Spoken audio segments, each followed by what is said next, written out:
మహిళలను నమ్మించి మోసం చేసిన కూటమి ప్రభుత్వానికి బుద్ధి చెప్పేందుకు రాష్ట్రంలోని మహిళలు సిద్ధంగా ఉన్నారని వైఎస్ఆర్సీపీ మహిళా విభాగం అధ్యక్షురాలు MLC Varadu Kalyani working president Kakani పూజితలు స్పష్టం చేశారు.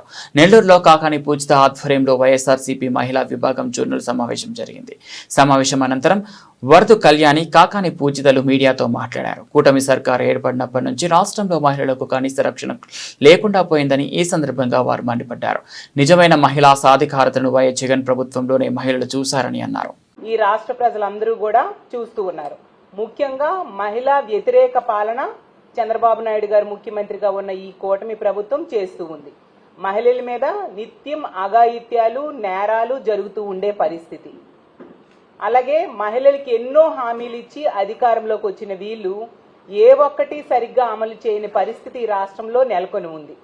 మహిళల మీద ఇన్ని అఘాయిత్యాలు, ఇన్ని దారుణాలు జరుగుతున్నా కూడా మళ్ళీ ఈ కూటమి ప్రభుత్వం ఆ అఘాయిత్యాలకు కారణమైన మద్యాన్ని ఎంతగా ఏరులై పారేట్టుగా చేస్తూ ఉందో ఈ రాష్ట్ర ప్రజలందరూ, ముఖ్యంగా మహిళలు గమనిస్తూ ఉన్నారు.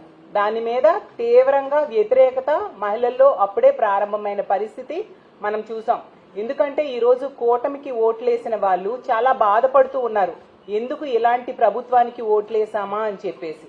ఎందుకంటే గతంలో జగన్మోహన్ రెడ్డి గారు తీసుకుంటే ఒక మహిళా పక్షపాత ముఖ్యమంత్రిగా పరిపాలించిన పరిస్థితి మనం చూసాం.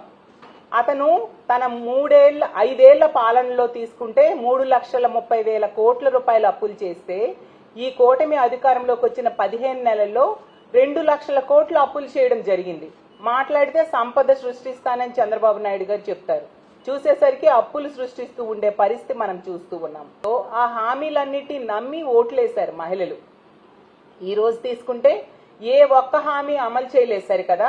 మా సూపర్ 6 హామీలన్నీ పూర్తయిపోయాయి, అవలేదంటే వాళ్ళ నాలుగు మందం మా సూపర్ 6 అనేది సూపర్ హిట్ అంటూ చంద్రబాబు నాయుడు గారు చెప్తూ ఉన్నారు. మేము ఒకటే అడుగుతున్నాము, ఈ రాష్ట్రంలో ఒక్క మహిళకైనా పూర్తి స్థాయిలో ఏడాదికి 3 సిలిండర్లు ఇచ్చారా? మరి సూపర్ హిట్ ఎలా అవుతుంది?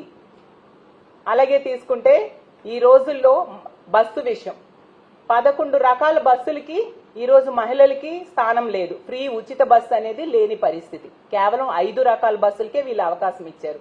సూపర్ హిట్ ఎలా అవుతుంది?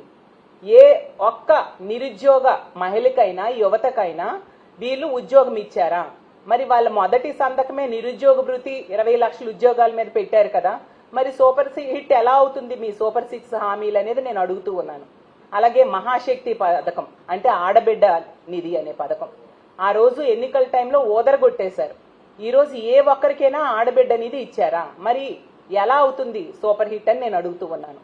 అలాగే రైతుల కోసం అన్నదాత సుఖీభవ 20,000 ఎటువంటి కండిషన్స్ లేకుండా కేంద్రంతో సంబంధం లేకుండా ఇస్తామని చెప్పి ఈరోజు కేవలం 5,000 రూపాయలు ఇచ్చి చేతులు దులుపుకునే పరిస్థితి మనం చూస్తూ ఉన్నాము. ఇలా అన్ని హామీలు కూడా ఏవి నెరవేర్చకుండా ఈ రోజు సూపర్ హిట్ అని ఎలా మీరు చెప్తూ ఉన్నారు చంద్రబాబు నాయుడు గారు అని నేను అడుగుతూ ఉన్నాను.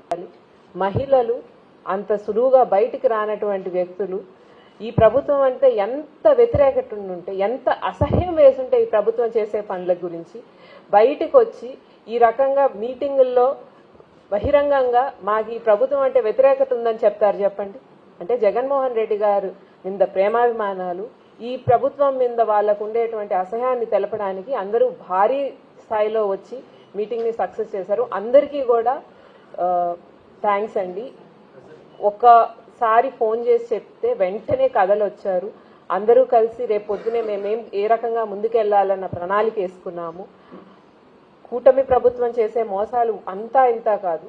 మనం చంద్రబాబు నాయుడు గారు ఇచ్చినటువంటి వాగ్దానాలు తీసుకుని ఉంటే మహిళలని టార్గెట్ చేసి మహిళల ఓటులు సాధించి దాని తర్వాత ఆ మహిళల్నే మోసం చేసినటువంటి ఈ సీఎం ఎవరైనా ఉన్నారు అని అంటే అది చంద్రబాబు నాయుడు గారే. 4 హామీలు ఇచ్చి ఉంటారా అండి మహిళల గురించి సూపర్ 6లో ఒక్కటి కూడా పూర్తి చేయలేదు. పూర్తి స్థాయిలో ఏ హామీ కూడా పూర్తి చేయలేదు. ఫ్రీ బస్ అంటారా, అది అసలు ఎంత ఘోరంగా ఫ్లాప్ అయిందనంటే మనం రోజు చూస్తున్నాము. ఒక ఫ్రీ బస్ ఎక్కాలి అని అంటే పాపం వాళ్ళ అంత సమయంలో వాళ్ళ పని చేసుకొని రావచ్చు వెనక్కి. పైగా ఇచ్చినటువంటి బస్సు ఏంటి? Non AC buses. AC bus అనేది ఇవ్వాలి అనే ఆలోచన కూడా లేదు. అంటే మేము ఫ్రీ ఇస్తున్నాం కాబట్టి మేము ఇచ్చింది తీసుకోండి అనేటువంటి మనస్తత్వం ఉన్న మనిషి మన ముఖ్యమంత్రి గారు. సరే ఇవన్నీ జరుగుతూ ఉన్నాయి, ఒక పక్క హామీలు పూర్తి చేయలేదు, సరే ఏదో ఒక రకంగా ఆడవాళ్ళు వాళ్ళ జీవనాన్ని సాగిస్తా ఉన్నారంటే వాళ్ళ మీద అత్యాచారాలు, అఘాయిత్యాలు